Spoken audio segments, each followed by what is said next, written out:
People who ended a person for self-defense, how's your life afterwards? I'd come home late from work one night. I had to run in a store 5 hours away for a week. My wife and oldest son were already asleep. I started to walk on my back porch and thought I heard my driveway gate but couldn't see anything. Walked in and greeted the dogs and my youngest son who was playing Xbox.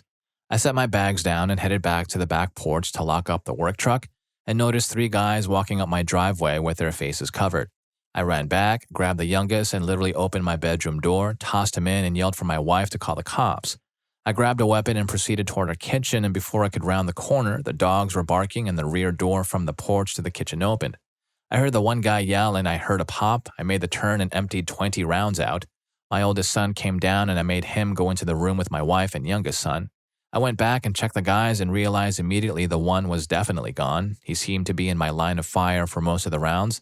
The other that ended up was slumped over, still breathing. The third was on my back steps, panicking and saying he was sorry. When I went back in to put my weapon on the counter, I realized my shepherd was alive. After police and EMS showed up, I had my wife find a vet who was 24/7. I, unfortunately, was stuck dealing with the police for about 5 hours, but the wife and kids took the shepherd to the vet and he was okay, aside from occasional seizures till this day. Ultimately, the week after I was on edge because I didn't know why they tried to do it, but then again, I felt justified because I protected my family. We did eventually find out it wasn't entirely random and they were waiting on me to get home to try and rob us for money we didn't have. I still remember when I saw the first guy and the guy on the back porch literally crying that he was sorry. I'm an advocate for learning from your mistakes. I didn't want to take a life, let alone 2, but I knew once I heard them it was fight or be gone. I have spoken with the surviving intruder since on the phone, and he apologized to and through for everything. He was 19 when it happened. In 6 years, he has an opportunity of parole, and I plan to provide a statement to the board suggesting he be allowed release. I say this because he went above and beyond to contact me when he was facing life without parole to just say sorry and sob for 30 minutes, and even with him figuring he'd only be getting life if not passing. I made sure my kids and wife didn't see them. I also cleaned for 2 days and had to file through homeowner's insurance for my sliding door and a bunch of repairs and subfloor replacement, which honestly is a hassle. Regardless, it's still a thing that is on the back of my mind and will be for a while. My family is safe, and that to me matters the most. I don't have PTSD, but I can occasionally be over-observant since this happened. Also, won't let my kids stay in the living room to play games or anything after 9. They have to be upstairs in their bedroom by then. Needless to say, it wasn't easy. I'd rather not end anyone. I'd rather they had the opportunity to have learned from it instead of their families having to learn from it. The one guy had a daughter around my youngest son's age, and that is honestly what bothered me the most when everything was being figured out. But anyway, I could ramble on, but just know your mental state and understanding is what decides how you come out of this. It's not easy, and don't expect it to be, but remember, if the options are few, the risks are high, and ultimately, if it comes time to defend, do it with prejudice and intend to protect.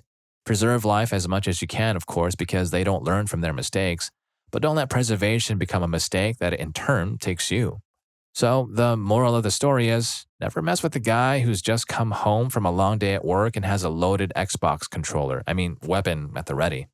Story 2. Back in 2008, I was living in my uncle's house. I'd moved there not too many months prior for a job opportunity in his state. My uncle and aunt had gone upstate for vacation, and I was left alone at the house. There'd been a lot of snow recently, so work had been canceled, and I was just sitting at home chilling out during the evenings playing computer games. A man had apparently decided to break into the home, and I assumed that he'd been checking the place out for a couple of days.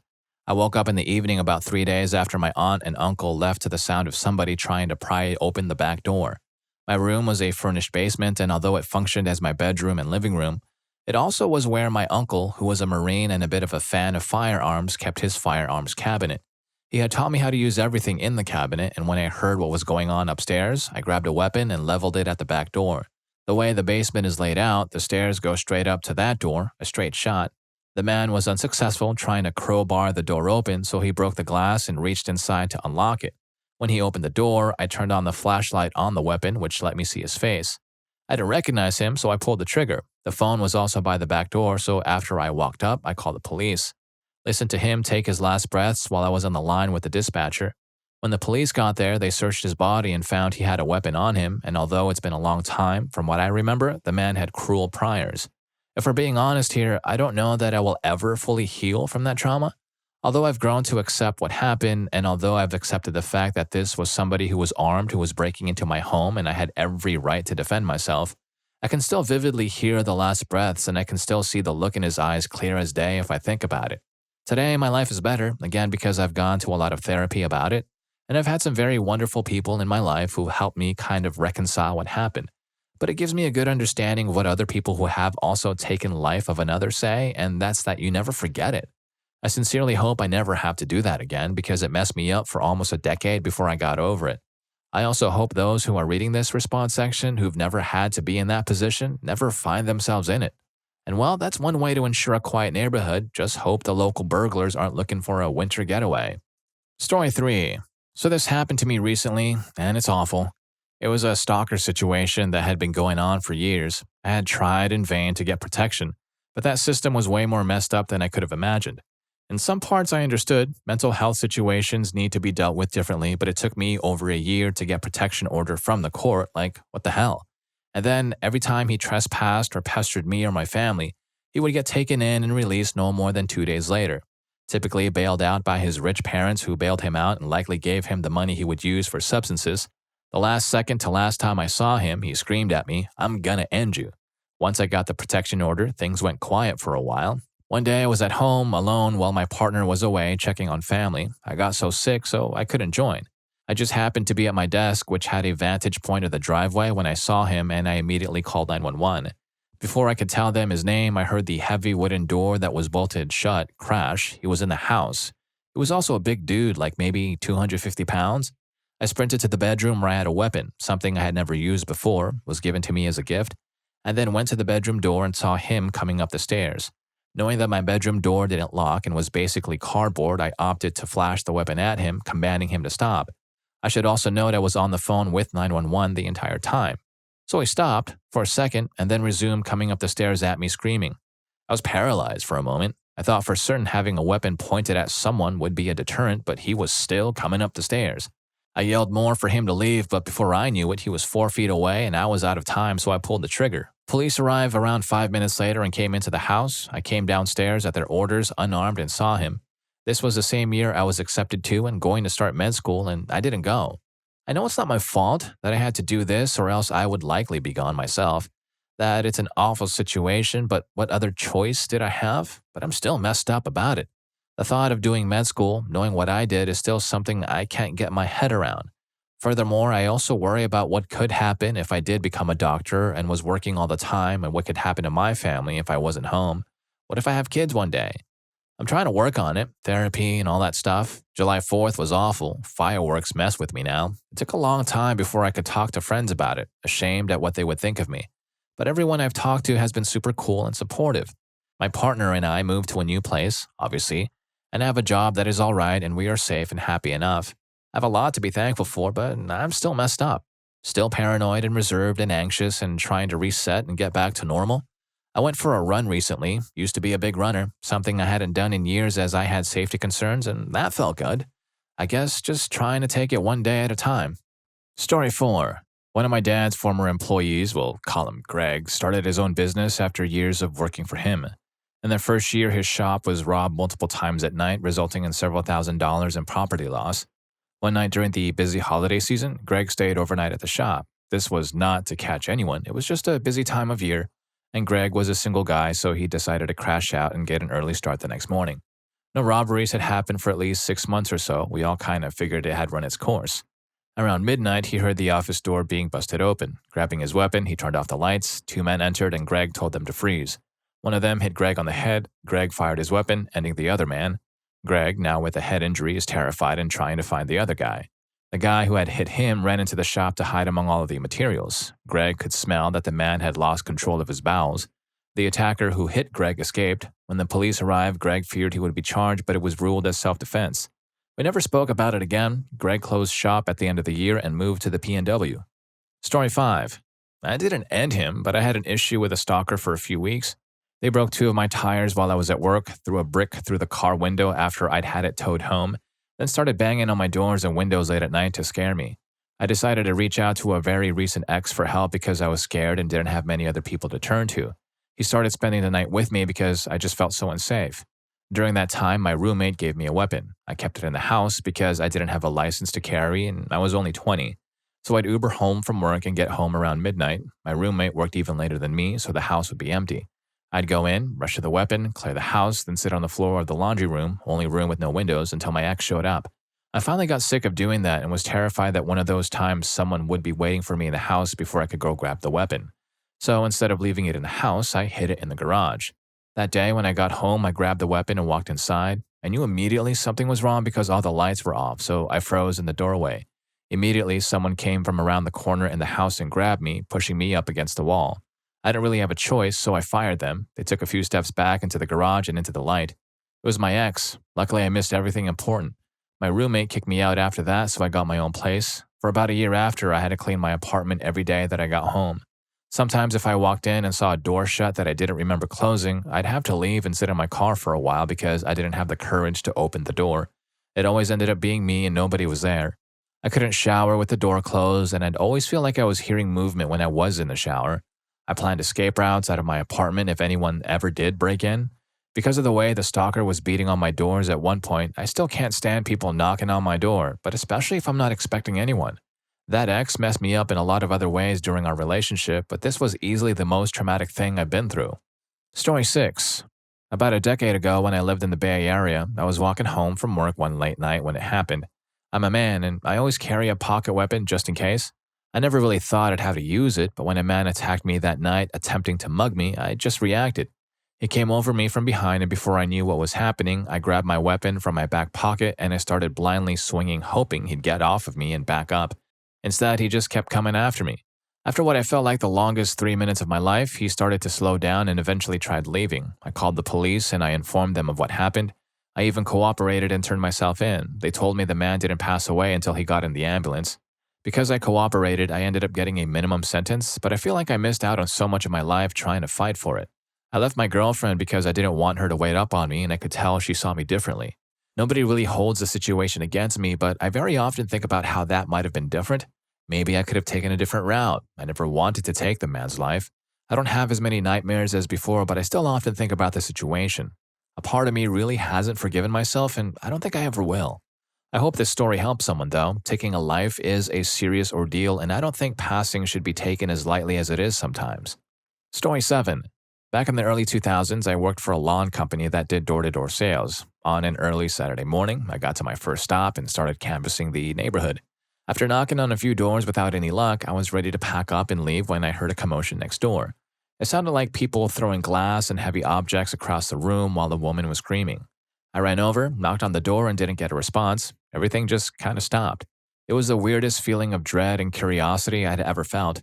I went around the back side of the house to check the back door and found it hanging halfway open. As I opened the door to call for someone to answer, a man came running out, shoving me onto the ground and proceeded to run through the backyard. I heard a woman start to scream, "Help, he's going to harm me." So I quickly ran into the back door and found another man holding down the woman. He threw the woman down and charged at me. That's when I grabbed my pocket weapon. He fell on top of me, screaming in Spanish. I shoved him off of me and told the woman to call 911. The man was lying and cursing at me in Spanish. I told him not to move and grabbed a towel. The cops and paramedics didn't get there for what seemed like an eternity. The whole time, this woman was on the couch in the living room crying uncontrollably.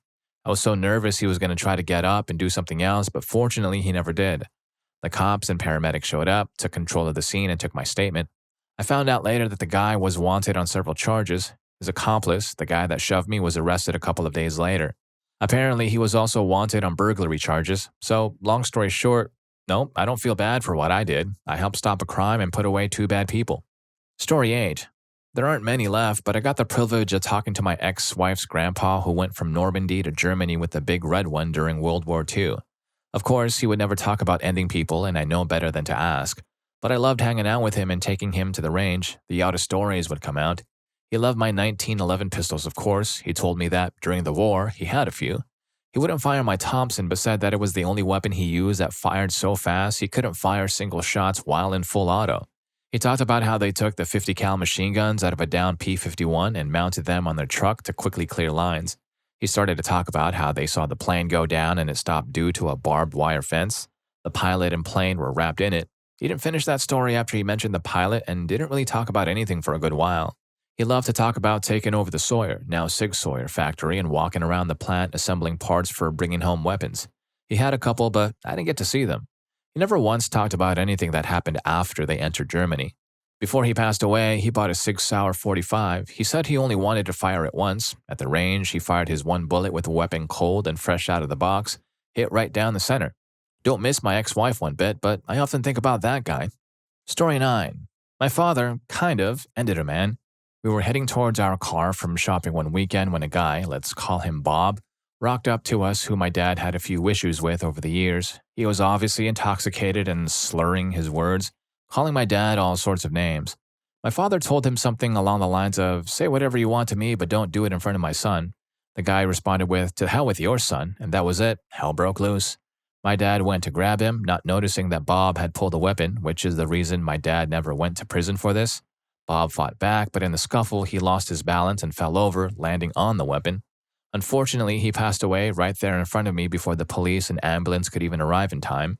My dad was pretty messed up for a long time, turned to drink. He's now thankfully doing better, but I have to remind him at least once every few months that it wasn't his fault, and he was just protecting me. Even though it was proven it was self-defense and that Bob had brought the weapon, we had to move as rumors spread throughout the town we lived in that my father was a criminal. I got pestered quite a bit for that too in school. And if you're enjoying the video and learning a thing or two from these stories, please don't forget to hit that subscribe and like button for more videos just like this. Story 10.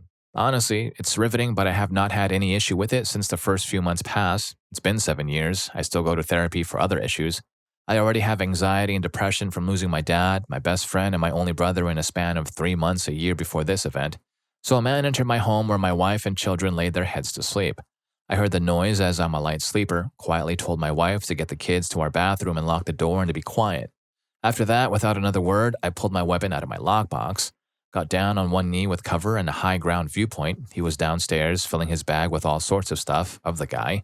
The viewpoint was through the metal railing for the stairs, switched on my attached flashlight, surprised him and said, "Stay right there and don't move or I'll end you." Unsure why, but he then reached into his inner jacket pocket and pulled out his own weapon. Without another second, I then fired at him. He crumpled and I went to secure the rest of the house, kicked away the weapon, called the police, and surrendered myself to the authorities for investigation. This is California, so the laws to defend your home are not in favor of the defense. However, he hadn't turned his back and pulled out his own weapon, which the DA saw as no-fault self-defense case and didn't bother with it. I was not placed in jail, just detained for a few hours. The police stated the guy had actually been breaking into homes all over the place and harming an old couple and sent them into a hospital when they woke up to him stealing their belongings after breaking in. He apparently always had been to prison for several crimes in the past. I am in no way ex-law enforcement or military trained. I just taught myself. This was a truly terrifying and traumatic experience for me and my family. My wife was the one who had more medication and therapy than I had for about 2 years, but did come out with a positive outcome, understanding that I did what I needed to do. My children ask about what happened. I'll tell them a very G-rated version minus any traumatic things. They love and enjoy their life as if it didn't happen. I'm sure they'll ask later on in their lives. We have since sold the home and moved to another city.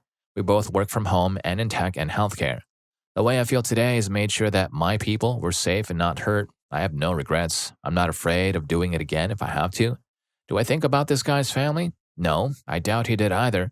I'm a little sorry that I took a life, but not at all that I kept my own. I'm not sure if the amount of severe loss and grief I had prior to this event caused me to be numb about ending another human, but the alternative could have been a lot worse. There's no way to know. My children are in middle school now. My wife is thriving. We moved on from it. I only care about them and my wife. I can't say the same for everyone. The mind is a fragile part of our existence. This is no way condoning ending someone if they surrender or run. Story 11. This is a secondhand account as it happened to a friend of mine, but I could tell how badly it affected her.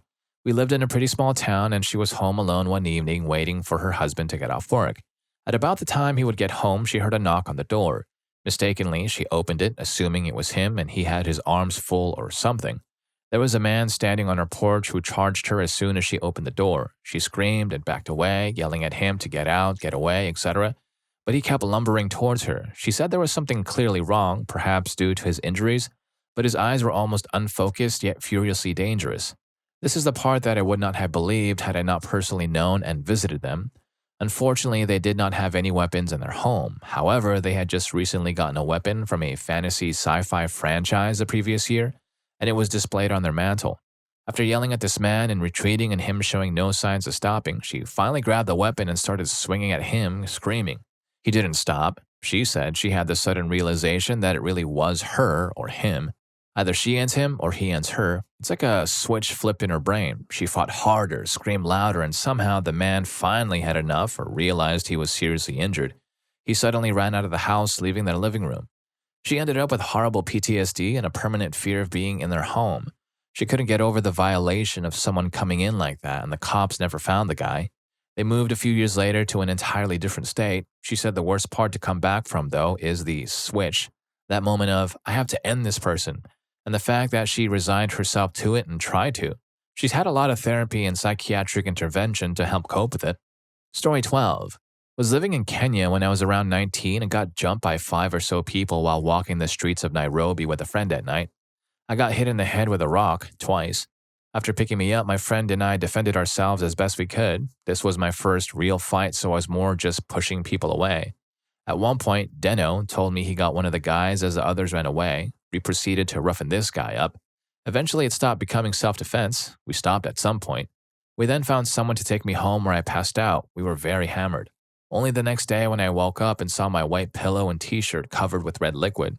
There was so much, it was crazy, but I didn't really realize it at the time. At this point, I still thought I had just had my legs kicked out from under me, looked in the mirror, and I looked like Nicolas Cage and Mandy. I went to the hospital and the lead neurosurgeon decided to do my stitches so he could talk to me about my hometown, Cape Town, South Africa, where his daughter was studying. 3 days of observation and a stern talking to by my doctor who said that I must be more careful, but that if I wasn't as hammered as I was, I'd either be in a coma. Sometimes I think about the guy that we left. Did it traumatize me? Not really, if I'm honest. I was on some pretty strong medicines for 2 weeks after and had a big old bag of green. I think at this point it's kind of just blotted out of my memory. Feels nice to speak about it sometimes, but at this point it doesn't really matter. That was 13 years ago, come to think of it, but it feels like yesterday. What would I do to go back to Nairobi? Such a beautiful city with such amazing, wonderful, and welcoming people. My mother, of course, wanted me to come home after the incident, but I stayed another 2 months and finished my contract. Story 13. I didn't quite end him, but I wouldn't call him alive anymore, and it wasn't so much in my own defense. Honestly, it was like a scene straight out of a movie or something. I was in the city and heard some whimpering in an alleyway while I was waiting for my ride. I just peeked over and saw 2 people doing, their business together and didn't think much of it. But then it sounded like the lady was crying and I heard a slight, "Shut up." I looked again, a bit closer, and this time I saw a metal glint right at the neck of the lady and knew immediately what was going down. Back then, I was, and still kind of am, the kind of guy that doesn't stop when I see red, and that instantly threw me into a rage unlike I've ever had before. I've had several family members who've been mistreated, and being someone who's incredibly protective over my family, it kind of just kicked in, as if that girl was my sister or something. I honestly don't remember much of what happened. My friends whom I was waiting for got there towards the end of it and called the police and an ambulance. I was in charge as not only was I a minor at the time, but the victim, the girl, actually showed up to testify on my behalf in court, and things kind of worked out for me on the legal end of things. And although I don't regret it or feel ashamed for it, to this day, I am terrified of myself and what I can do to someone in the right conditions. I've definitely changed since then. I used to be a bit of a class clown type growing up with a big sense of humor and always trying to get people laughing or smiling. But these days, people complain about how distant and detached I am.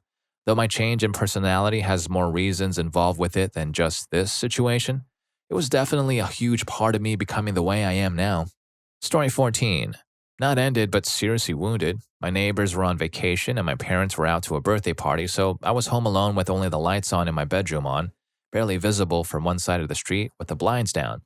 I saw some weird car drive slowly down our road. They first got out to check out my neighbor's place, but they not only have a fence, they also have some dummy cameras. We have a fence and a gate, but there's a window and front door accessible from the street.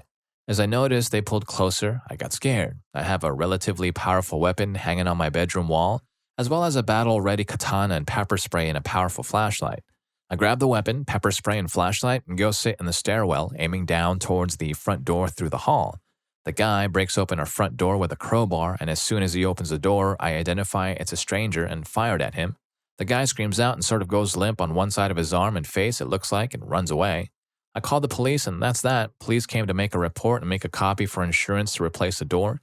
We've since upgraded our door to a high security one that's steel plated. Story 15. On the other side of things, I got into a fight outside of a club in college. I was hammered, left the bar, and walked home after getting into an argument with my girlfriend at the time.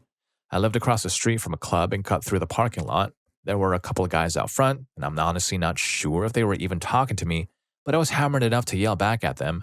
First guy steps up and I rough at him. The second guy comes running and he and I get tangled up. The first guy gets up, so I shove the second guy away to square up again. Turns out they had another friend, and their friend had a bottle of whiskey. He smashed a full bottle of whiskey across the back of my head. I woke up with no idea where I was or what happened. After piecing it back together, I realized they didn't take any of my stuff. Phone, wallet, nice watch. They must have thought they ended me and ran. So anyway, if you're reading this and living with the guilt of ending a hammered schmuck in the parking lot of a Key West club, I'm sorry for probably starting a fight. And to hell with you for not calling an ambulance, but rest easy knowing I'm all right besides a nasty scar and a few fake teeth. Story 16.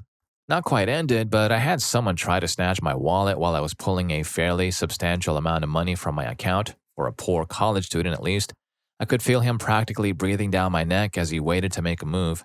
I just felt it in my bones that something was going to happen, but I didn't want to presume and freak out on someone who just didn't know better about standing too close. I had just tucked the cash into my wallet and had it folded in hand when another hand got out from around my side and gripped the wallet. I had the wallet gripped tight out of tension, so it didn't just get immediately pulled. I grabbed the guy's wrist and whipped him into the wall by the ATM. I didn't know if he was armed, didn't know if he was going to try to do more than snatch and grab. I was full of adrenaline and grabbed the guy around his neck and lifted. It helped that I'm absolutely huge and he was a scrawny one. Until the cops ran the surveillance, they had me in cuffs and the guy was recovering on the ground outside. He wasn't fit to run away, so the EMS team was still working on him when the cops realized he was the one who should be in cuffs. He ended up being cuffed to the stretcher because apparently I did a real number on him. Apparently, though, it seems he was in the US, undocumented, and got shipped back to Cuba. Don't know what happened to him after that. And yes, this was an era of wet foot, dry foot, but he had previous convictions in the Bahamas and Mexico and crossed in through Texas, not as one of the many who came from over the strait. So who knows what came of his injuries or issues. I used to feel like I was a monster for nearly ending him, but being a parent has shown me just how intense and powerful fear-driven adrenaline can be. The guy's life is unfortunate, but I don't think I can really blame myself for how that all turned out. Story 17. It's been 3 months since that night, and I still can't shake the memories. I was up late, scrolling through my phone when I heard the sound of breaking glass downstairs. My heart started racing immediately. I live alone in this small 2-bedroom house, and I knew something was wrong. I reached for my weapon in the nightstand drawer I bought last year after a string of break-ins in the neighborhood. My hands were shaking so bad I could barely grip it. I crept down the stairs, trying to be quiet, but my footsteps seemed so loud in the silence. And that's when I saw him, a shadowy figure in my living room. The streetlight through the window caught the gleam of something in his hand, a weapon. I shouted, "I'm armed, get out!" But instead of running, he lunged at me. It all happened so fast, I fired twice. The sound was deafening in the small space.